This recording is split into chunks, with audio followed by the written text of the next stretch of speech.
You're listening to the Corbett Report. CorbettReport.com.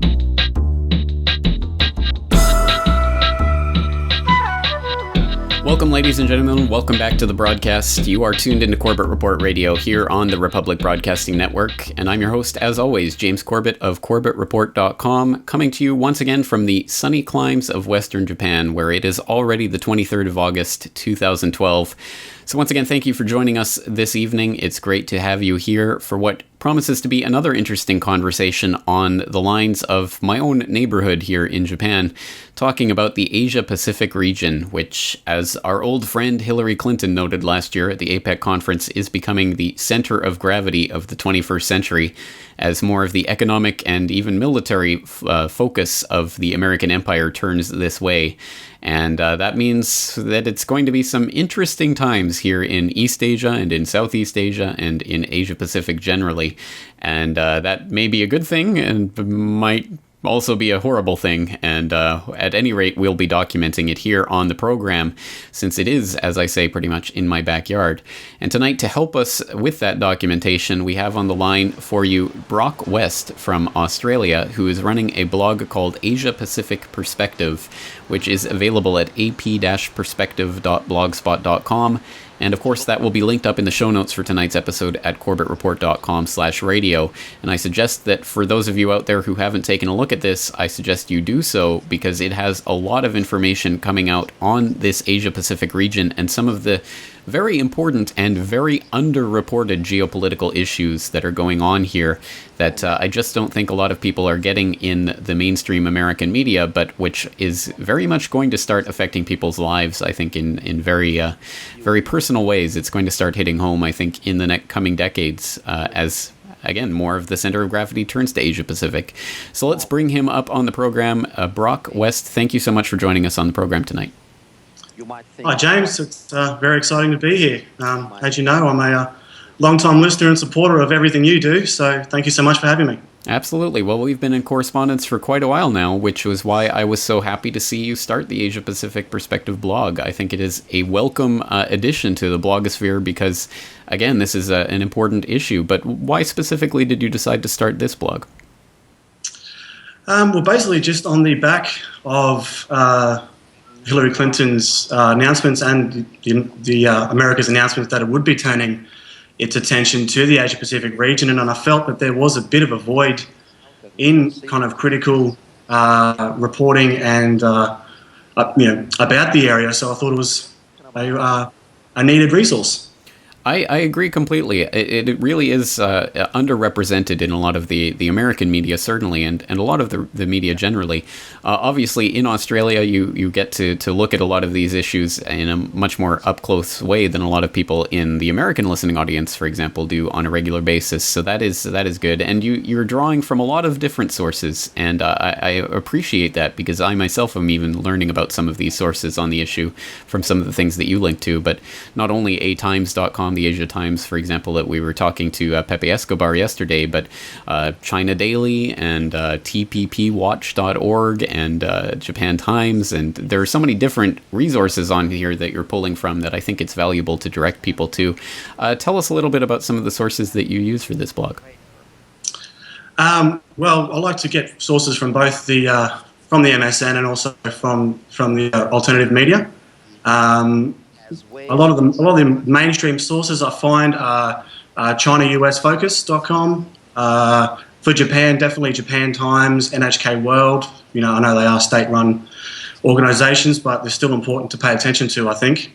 And on the alternative side, you can't really go past sites like not only your own and your own Fukushima update, but Strat Risk with Michael Vale and The Lie, Stop Imperialism with those two. Just amazing, fantastic resources that I like to, put out.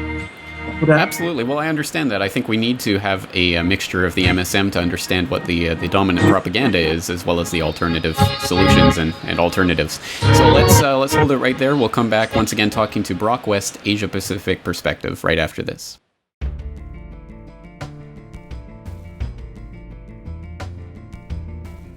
All right, friends, welcome back to the broadcast. Once again, James Corbett here of CorbettReport.com. Tonight we're talking to Broc West of the Asia Pacific Perspective blog. That's ap-perspective.blogspot.com. And once again, a very valuable addition to the blogosphere with resources on the Asia Pacific region and what's happening here generally. So, Broc, we were talking a little bit about the blog in general there, but let's talk a little bit more about what motivated you to get into blogging in the first place. A couple of months ago now, a good friend of ours, you may know him by the name of James Evan Pilato of Media Monarchy and FoodWorldOrder.com, put a call out on his weekly show for anyone wanting to help out on one of the 10,000 sites that he seems to be running these days. So I dropped him a line, and next thing you know, I'm posting stories on cyberspacewar.com, and I really gave me the taste for it and realised that this is not that complicated, and it takes a bit of time and effort and commitment, but it's a lot of fun. So, as I said, I've always felt that the important issues and developments here weren't being covered, so that was the perfect excuse for me to start up the blog. That's awesome to hear, and that is such a valuable thing that James is doing with his sites, is letting people come in and start to get that taste of blogging and realizing, oh, it's actually really quite easy. So absolutely, I'm glad to see that that's spreading, and hopefully that will continue to spread even further as people realize that this is the time, this is the precise moment in time when we can really grasp this technology and use it to bypass all of the billions of dollars of mainstream media, corporate programming, propaganda they've been shoving down our throats for decades now. We can really turn this technology against them, and it might only be a small window of opportunity we have here. It might be closing, so let's make the most of it while we have it. So once again, my hat's off to you for getting involved in this, and for everyone out there who's thinking of doing the same. I hope they'll take some inspiration from this example. And what an example it is. Again, it's a new blog, but it has a lot of very interesting posts. Obviously, you're thinking quite a bit about what to post up on here and what people should be interested in.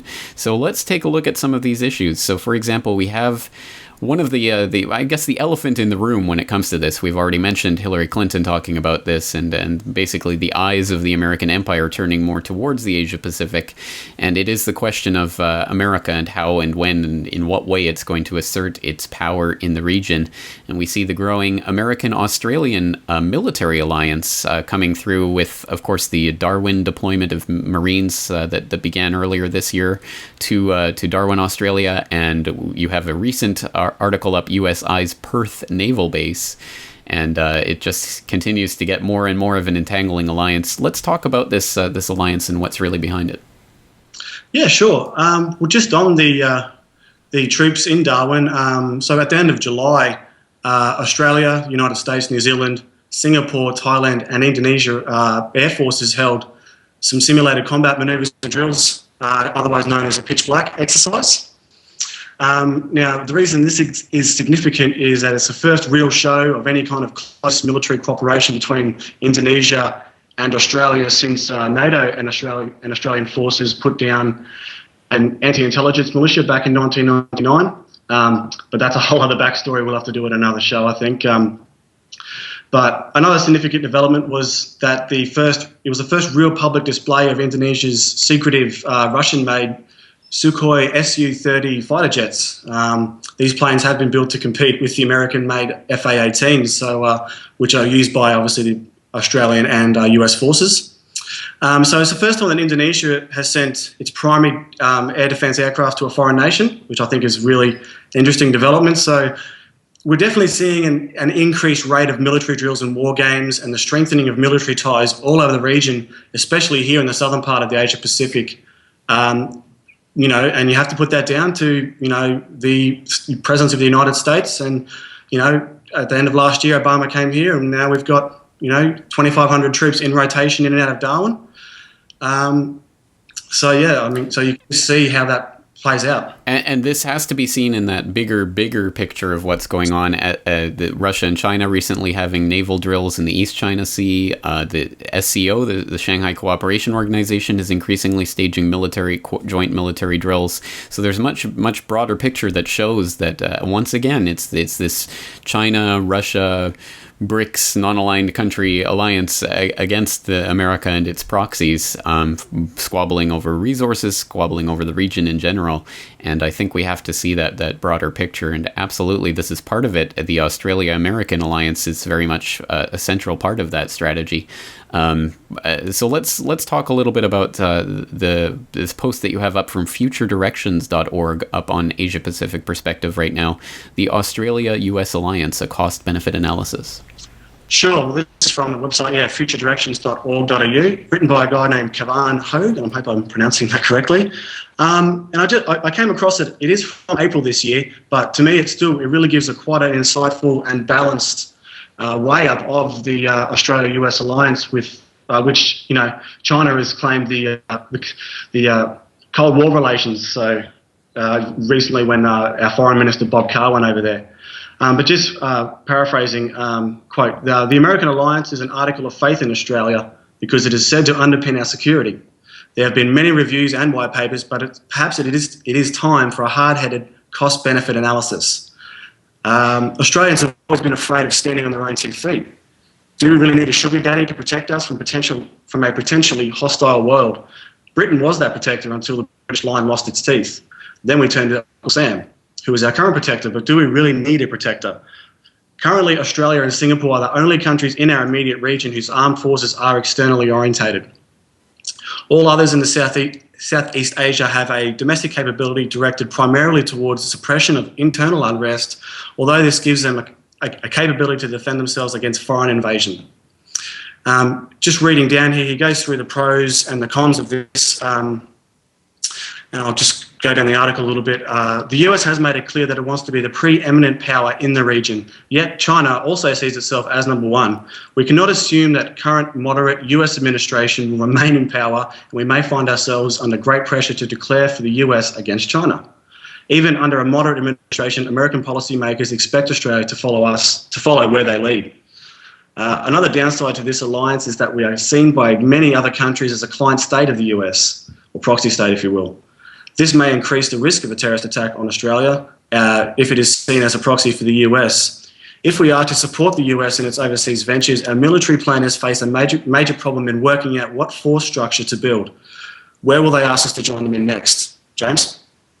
Well, absolutely. This is an interesting article that really starts to question that axiomatic principle that Australia and America are joined at the hip, and naturally so. And that has been taken as an article of faith for quite a while. And it's, I think, important for the Australian people to start questioning that, especially now, as we say, they start moving into this closer military alliance. So what's your perspective there on the ground in Australia? What are people saying, thinking, or are they really coming around or changing their viewpoint over what's taken place recently, or is this just kind of background?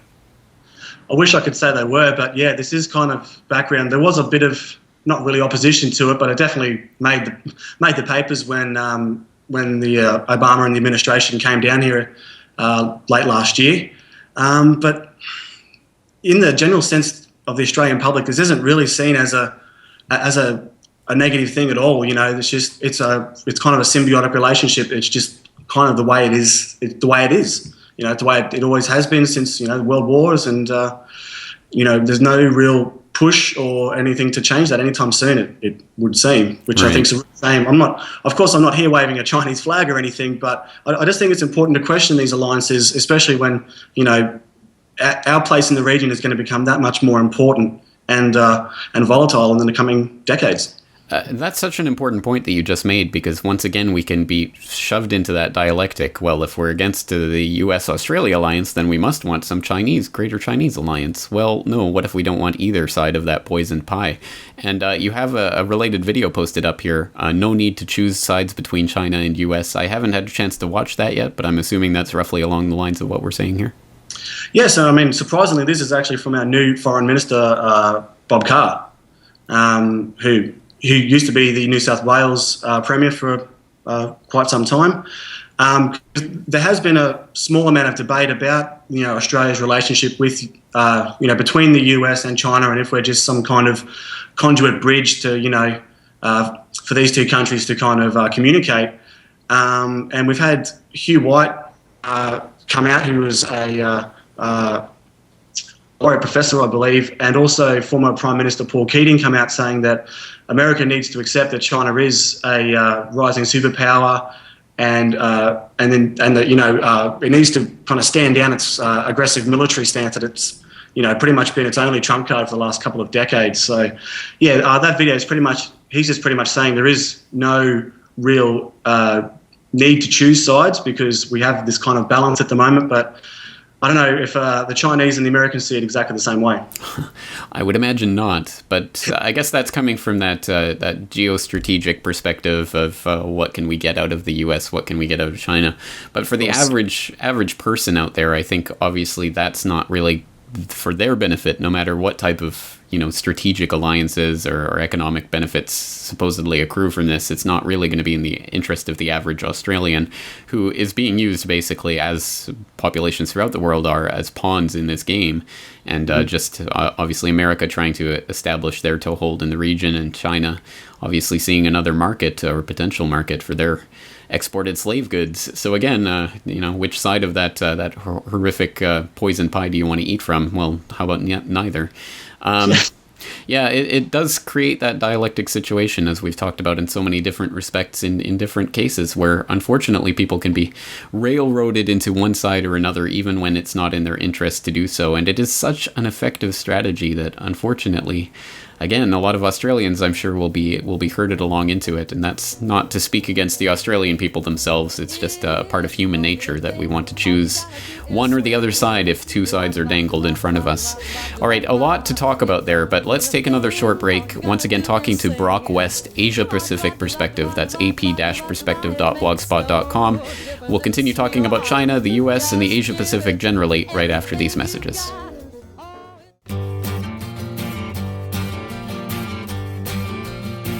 All right, friends, welcome back. Welcome back to the program. Tonight, once again, if you're just joining us, we're talking to Broc West of the Asia Pacific Perspective blog. And once again, the link to that will be in the show notes for tonight's episode. So, Broc, let's move right along. We're talking about U.S. and China in the Asia-Pacific region. And, of course, this extends to other parts of the globe as well, and is, as I say, tied into that greater context of the scramble for resources and military superiority that's happening in different parts of the globe right now. You have that reflected up on the website in the form of an article from the Asia Times Online, China's Winning Strategy in Africa. Sure, yeah, this does come from atimes.com. And I just found it interesting because a lot of people seem to have been taken by surprise at China's recent resurgence in the last decade. They've kind of been the quiet red dragon sleeping in the opposite side of the world when we've had all this turmoil going on in the Middle East and for the last decade. And this article really nails it as to why China is doing so well at the moment. It seems to be slowing down a little bit right now, which is also pause for thought. But reading from the article, quote, contention between China and the United States is extending far beyond the current hotspot of the South China Sea. As China's economy continues its rapid expansion, a truly global realignment of power is taking place. Regions that were dominated once by the West for centuries are now coming into China's orbit, challenging America's position at the top of a once unipolar world. This trend is particularly evident in Africa. The United States is now seeking to counter Chinese economic and political inroads in the African continent. The African policies of both the US and China are important not only in their own right, but also because these policies serve to indicate the significant differences between these two powers' general foreign strategies and worldviews. James?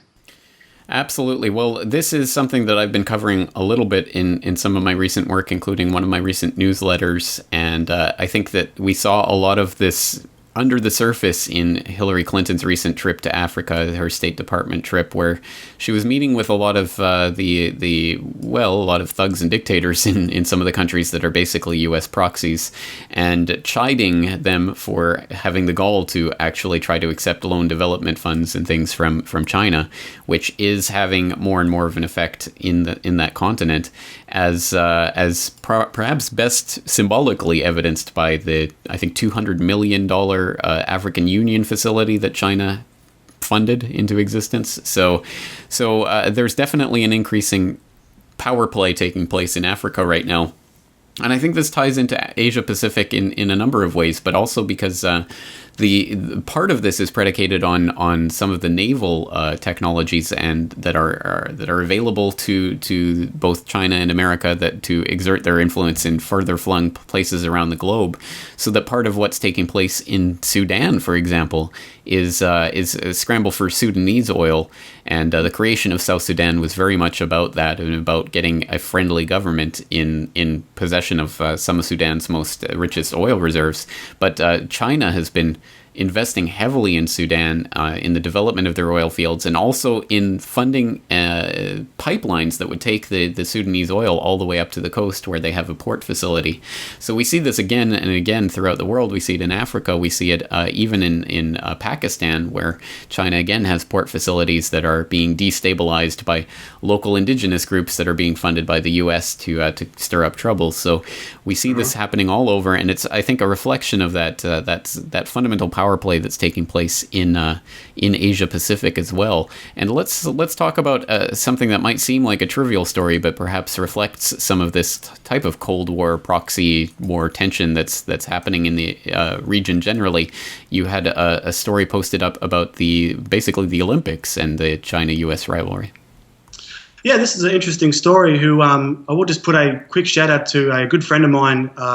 He knows who he is. I won't mention him by name, but he has been helping me out a little bit on the site. And I will be travelling away in about a month or so. So he's going to look after the majority of the running of the site. So definitely thank you to him for that. But the headline is US-China relations. It's not a game. And this comes from one of the sites that I frequently reference, ChinaUSFocus.com. Quote, "The Summer Olympic Games are over. The 30th Olympiad is in the record books. The symbolism of the Games should not be lost on anyone. Soft power was being flexed along with bulging muscles." At Beijing in 2008, on their home turf, China outpaced Team USA in the number of gold medals won. This was the same year that the global economic meltdown began in America, greatly weakening our foundation globally. It's only a game. Yeah, right. Both sides are in it to win it.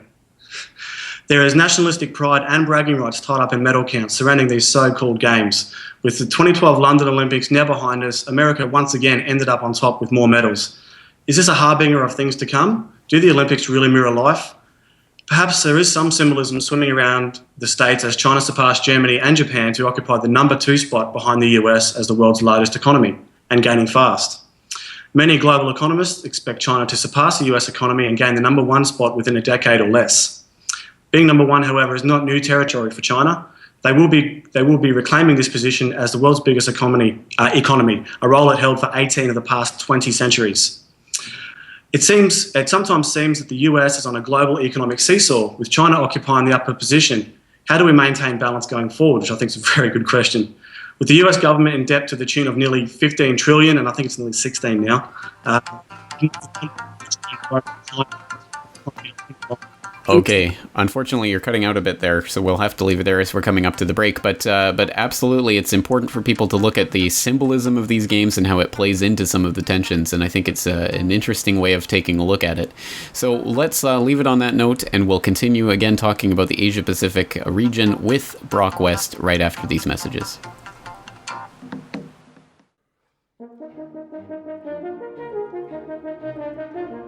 All right, let's move along to the next point on the Asia-Pacific perspective agenda, as we're talking once again to the proprietor of that website, Broc West, and talking about some of the big moves on the geostrategic chessboard that's taking place right now, with America and China, of course, being two of the major players in the region. And just before the break, we were talking about that article on the U.S.-China relations, and it's not just a game. Perhaps you can just finish off with what you were saying there. Yeah, sure. As I was saying, it seems sometimes that the US is on a global economic seesaw, with China occupying the upper position. How do we maintain a balance going forward? With the US government in debt to the tune of nearly $15 trillion, which I think is nearly 16 now, with more than 1.2 trillion of that borrowed from China to keep the American economy limping along. Who wasn't aware of China becoming America's banker? And there is a related story there. China's threat to US is overblown, so I would encourage people to check that out as well. Absolutely. Well, as I was saying before the break, I think that the things like the Olympic Games and things like this, which are distraction and spectacle on a certain level, still we have to look at the fact that spectacle is spectacle because it does have a certain, a capture and is able to capture the public's imagination and attention and focus us on issues like this that do have bigger implications. So people who are interested in that can actually take a look at something that I did many, many years ago before I even started the Corbett Report. I wrote an article for the Bright Light Films Journal online about Tron and Olympic wish fulfillment in Tron, which is interesting because Tron came out basically right after the boycotted Soviet Olympics of 1980. So America didn't get the chance to kick their Ruskies behinds in the Olympics, so they wanted to do it. So they did it in Hollywood instead, in Tron with the blue and the red teams, etc. It's interesting to see how politics take place in these spectacles. And of course, anyone who knows history knows that spectacles were very much what made the Roman Empire function, really, not the Roman Republic so much. All right, let's move along on the issue of China and its growing military presence in the region, and the U.S. trying to step up its military presence in the 21st century. That means the newfangled technology of drones is becoming more of an issue. Let's talk a little bit about some of the drones and how they're being introduced to the region. Yeah, well, firstly, when the Obama administration announced that we would have the 2,500 troops being rotated in Darwin, almost immediately that came with a proposal for drones at the Cocos Islands, which is northwest, about 600 miles northwest of the Australian coast. I have been trying to keep tabs on this, but nothing new as yet. But you can bet your bottom dollar that it's not the last we hear of it in the Australian region, that's for sure. Just going off this, US deploying surveillance drones near China, and this ties in really well with the seemingly very recent and almost overflowing tension between China and Japan at the moment over the Senkaku Islands, which really has all the hallmarks of turning possibly quite nasty very, very rapidly. So I hope the diplomatic processes in both countries can keep a cool head at least for a little while longer. This comes from antiwar.com. Quote, the Pentagon will begin flying surveillance drones off the coastlines of Japan, China and Taiwan, according to an agreement reached after talks between Defense Secretary Leon Panetta and Japanese Defense Minister Satoshi Morimoto at the Pentagon on Sunday. I will just put in a note that I did post this on Friday, the 10th of August. The unmanned aerial missions will focus on a Pacific island chain called the Diaoyutai Islands, or Senkaku in Japanese, which have become the focal point of a simmering territorial dispute between China and Japan. Even Senator John McCain, one of the biggest hawks in Congress, called the deployment unnecessarily provocative. So yeah, it's a sign when McCain is calling it provocative. I think that is a sign that it's a step too far. But as you say, I mean, very, very interesting, and it does tie in directly with the Senkaku Island dispute, which is happening even as we speak, with some disputed landings that happened there. And you covered this in a post the other day. Anti-Japan protests erupt in China over disputed island. Tell us a little bit more about this. Yeah, I would just like to give people a quick background on the islands, if I may. These 8 uninhabited islands have rock, or they're pretty much rocks if you look at them, line the East China Sea. They have a total area of about 7 square kilometres northwest of Taiwan. They matter because they are close to a strategically important shipping lanes, also offer rich fishing grounds, and are thought to contain very, very vast natural gas and oil deposits. Japan claimed them in 1895 and it erected a sovereignty marker.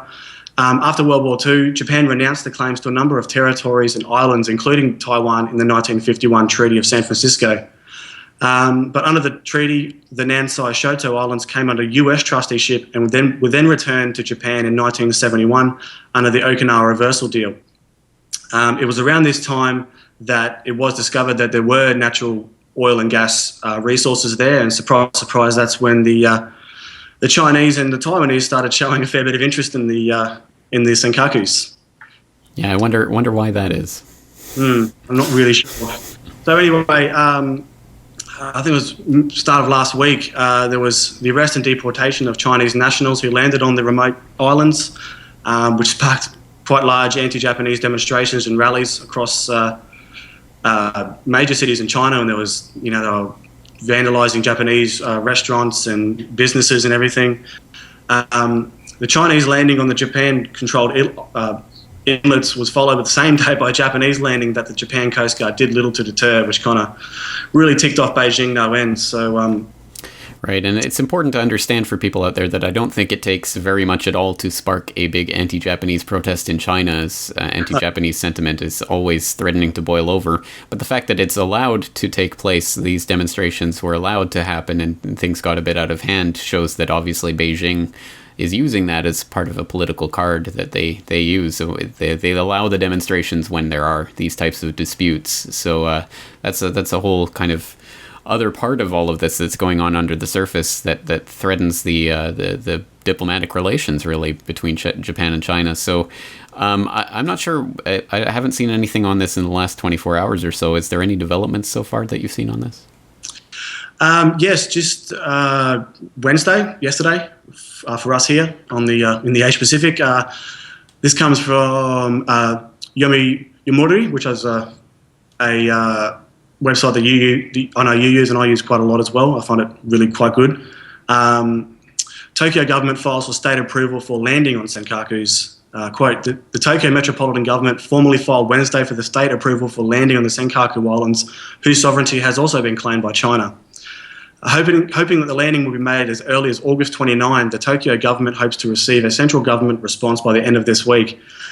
This also correlates with the Chinese proposal that they're going to send back the activists who went there in October. So I think it's Tokyo and Japan trying to one up China before they apparently go back there, which I really hope doesn't happen because it could turn nasty, very ugly, especially with US drones hovering above. Yes, which adds just another layer to this whole mix. Well, let's move on to some other things that are important in Australia right now and affecting the Australian population in a very direct way within their pocketbooks now, and that's the carbon tax, which was recently ramrodded through despite the promises of the Prime Minister that it would not happen on her watch. Well, it just did. So let's talk about this carbon tax, what it is, how it was instituted, and what's really happening now. Sure. So basically, in a nutshell, the carbon tax is, and I'm quoting from the official government website, a flat charge of $23 per tonne of carbon emissions that will be levied on the top 500 Australian polluters. It was originally going to be the top 1,000 polluters, but the government decided against that. It is designed to change energy use and encourage investment in clean energy sources such as solar, gas and wind, end quote. Now, perhaps I know I may be crazy, but it just might be a little bit easier for these giant monolithic multinational energy companies to just pass on these extra deaths to consumers. What do you reckon, James? A little bit more likely? That sounds like pretty much guaranteed, doesn't it? Yeah. So the whole notion that making these enormous corporations pay a few extra dollars for polluting is somehow going to persuade them to reduce their emissions and invest in cleaner energies is really beyond me. The whole story about the carbon tax, it was really kind of the debate about it really turned ugly quite quickly once, the government decided after the apparently successful Copenhagen summit, which by all reports was an abysmal failure. Mm-hmm. But they trotted out the line that the science has settled. There is a global consensus and the debate is over. So pretty much immediately after that, anyone crazy enough to challenge the practicality and even the viability of the scheme, anyone who brought up the topic of ClimateGate or who dared even look at the IPCC data, which is what all these governments base their assumptions on, was declared a climate change denier, fringe lunatic, conspiracy theorist, flat earther. You've heard it all before. Where was I here? And the sad thing is that the debate really was stifled by that, because once the government says something here, the mainstream media really just parrots it, and that gets it into the public consciousness. And it was really sad because there was a lot of sound and honest arguments that were just not being heard; they were just being shouted down and abused. But there is still some good battlers out there. I know Joanne Nova is definitely one of them, and I would definitely recommend people check out her site because it's a treasure trove of essentially, ammunition for the crazy climate change skeptic out there. Yeah, people who actually demand some sort of proof of the attribution of climate change that they're trying to make. Indeed, so it strikes me that there is a significant sentiment among a large section of the Australian public that is skeptical. So it is interesting to me that that becomes one of the leaders in the world in terms of in implementing one of these carbon taxes. Absolutely. I mean, don't get me wrong. I mean, the carbon tax is extremely unpopular here, and it's essentially going to cost Julia Gillard a seat. But then it actually recently just came out that an independent MP came out and said that Tony Abbott, who's our opposition leader, and most likely our future PM, secretly told not only him but several other politicians that if he were elected, he would bring in a price on carbon anyway. So that just once again, as you pointed out many times before, they may bicker and argue and bitch about certain insignificant topics, but when it comes to the real core, Agenda 21 type of issues, they lock arms, and they're essentially, and they're saying right down to their very foundation. Right. It's like the American political debate is now about the legitimate rape comments of some crazy GOP senator instead of, the fact that Obama wants to kill American citizens and put them on presidential assassination lists, and Romney wants to start World War III in the Middle East by giving a green light to Israel, and all of these real issues get swept under the rug because of the latest fad. So it's the exact same thing in Australia and here in Japan and everywhere else around the world. Yep. I mean, the level of censorship actually to even criticise this really has really been taken up another level. There was a Facebook post on the ABC website only a couple of days ago, and I'm not sure who it was, but they posted that the Obama administration. He was questioning something about the Obama administration going on about the chemicals of mass destruction in Syria now. This new red line that Pepe Escobar cleverly pointed out on last night's show, and the commenter simply posted that Syria's illegal wars. What about Obama's illegal wars and weapons and illegal bombings and stuff? And that was immediately taken down. It was actually quite a big story here. So, don't you dare speak your mind about about any important issue. Exactly. Well, as I understand, part of this carbon tax thing is there's some sort of, it's illegal for a business to claim that they are raising prices because of the carbon tax. I haven't actually heard that. I know that some of the interesting businesses and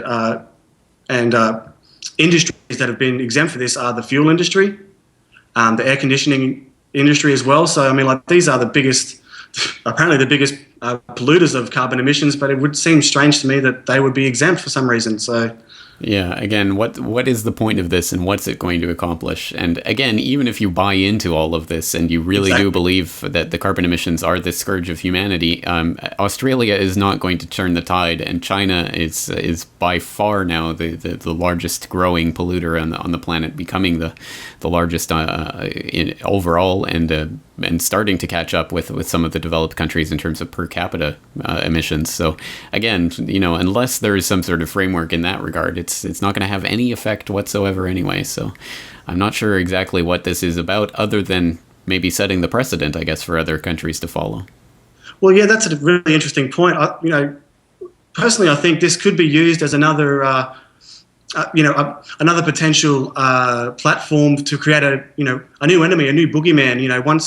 Once the Middle East boogeyman and the terrorist boogeyman collapses, which it pretty much already has, we're going to have the global warming boogeyman. So, and if you've got the world's biggest polluter, China, all of a sudden, they can be touted in the media as terrorists, or and all climate terrorists, I suppose. Climate terrorists, exactly right. Unfortunately, right, and it sounds ridiculous, but that's unfortunately the way this tends to play out. So do you think there is any possibility for this being repealed or being taken out, or as you say, is it just going to be, no matter who gets in, it's going to continue? Unfortunately so, and I generally think we're not going to see a decrease in the price of carbon. We'll only see an increase as, all of a sudden our emissions aren't decreasing, which they've already shown are not. Of course, living expenses are already going up by at least 10 to 20% on conservative estimates, which, already here in Australia, lower and middle class families and people are already feeling the pinch. we did come through the global financial crisis relatively unscathed due to our strong economic partnership with China. But we are symbiotically connected to China in that way, and there is credible reports now that China is slowing down as well. So that doesn't bode well. Yeah, exactly right. I mean, I think there's definitely a global slowdown happening at the moment, and China's fall from grace has been predicted for a long time now, and it has not really happened yet. So we'll have to see how the latest slowdown affects them. But certainly, one can imagine it can't maintain those kinds of astronomical GDP growths every single year. So when it starts to slow down, Australia, Japan, the US, other economies are going to be affected by that, and that's all part of this wonderful globalist system that they've crafted us all into. As a Canadian, I can attest to the types of brainwashing and propaganda that Canadian children are put under in Canadian public schools in terms of loving the UN and the idea of global government and all of that kind of rhetoric. What about in Australia? Much the same, I have to say. Obviously, I haven't been in school for over a decade now, but I mean, even just on the TV, we had a few years ago the show called the Carbon Cops or the Climate Cops or something like that. So there is a definite indoctrination process going on through the media, through newspapers. I mean, like that. What was that story? Sorry, once again, you got cut off there a little bit. Okay, well, let's take another break. We're again talking to Broc West, ap-perspective.blogspot.com. I hope you will go there to check out some of these stories. But on that note, we'll come back to wrap things up right after this break.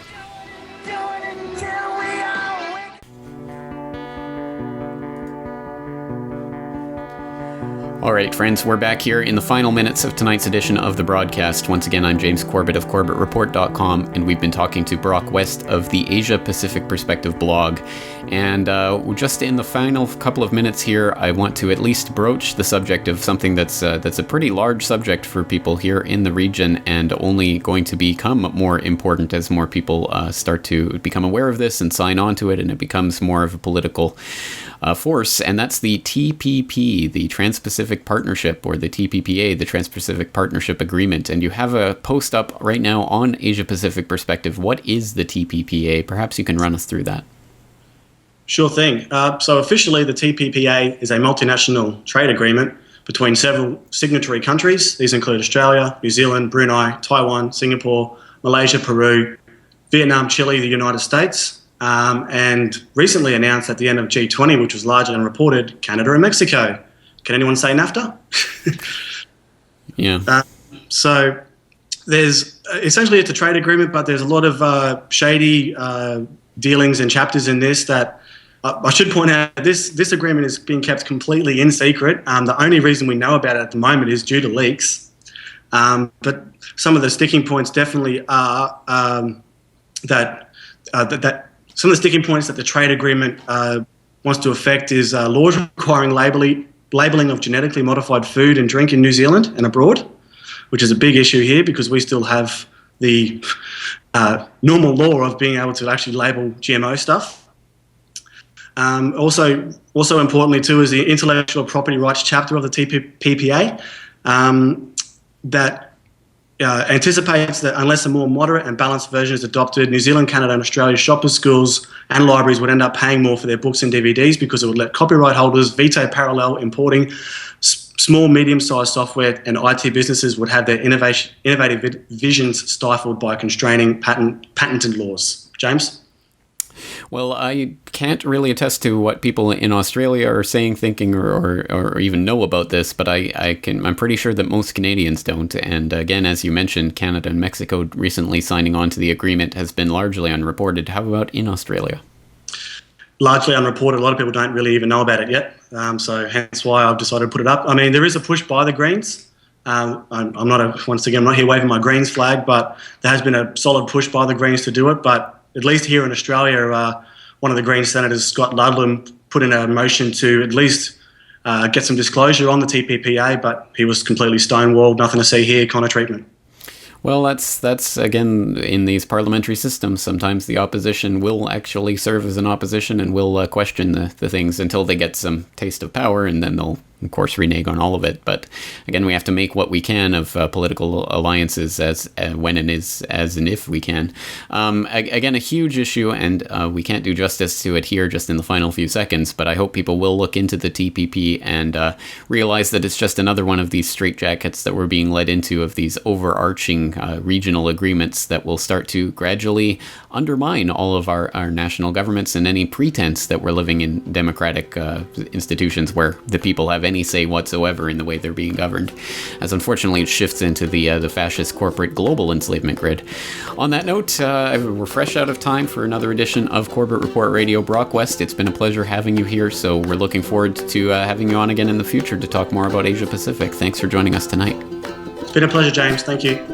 All right, it has been a pleasure, and I hope all of you out there will go and follow the link from the show notes at corbettreport.com/radio to find this blog and to start frequenting it and keeping up to date with what's happening in this region. And on that note, that's going to do it for tonight. So once again, I'm James Corbett of corbettreport.com, and I'm wishing you all a good night wherever you may be in the world, and I'll talk to you again in 23 hours.